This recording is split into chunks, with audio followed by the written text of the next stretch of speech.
Well, I'm not sure who's behind it because it could be anyone in the world. However, Facebook is millions and millions of lines of computer code, so the chances that somebody could find a security flaw in the code is not surprising. It happens all the time. I believe that Facebook has patched the vulnerability, but that's not to say that some other smart attacker could figure out a new way to do the same thing. In the days and the hours after a security flaw like this is announced, after it is patched, what does the hacking community, what's the reaction of the hacking community in terms of trying to go in and exploit other potential flaws? Hey, I saw that hacker, he got into the view as function and hacked that. What does that inspire other hackers to do? Well, they might be interested in taking a look to see if there's other flaws they could exploit. I believe that Facebook has what they call a bug bounty, and what that means is they allow third parties to try to hack their site and find vulnerabilities and report it. And if Facebook is happy with what the hacker found, they'll pay them a reward, money. Another thing Facebook should obviously do is have their internal teams assess the code, the code that the website has developed, and make sure that they limit the amount of vulnerabilities that might be obviously in the Facebook website.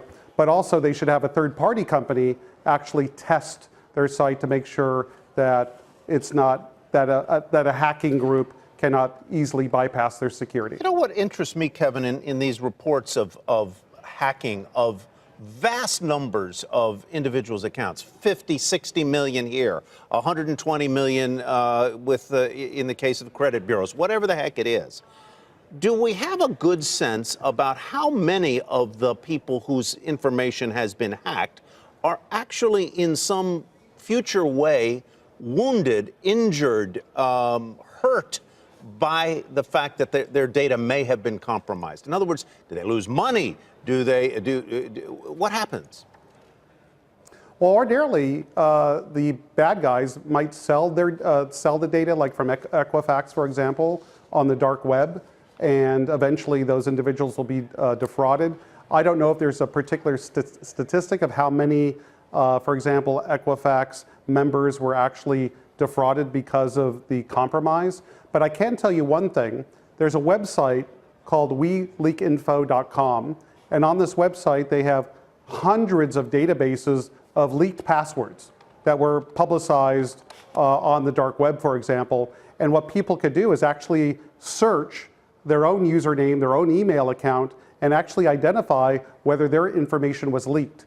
And that's important because people tend to reuse passwords. WeLeakInfo.com? What is it?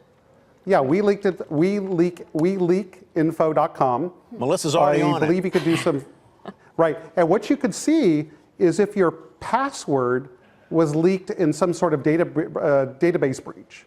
And what the problem is people tend to reuse passwords.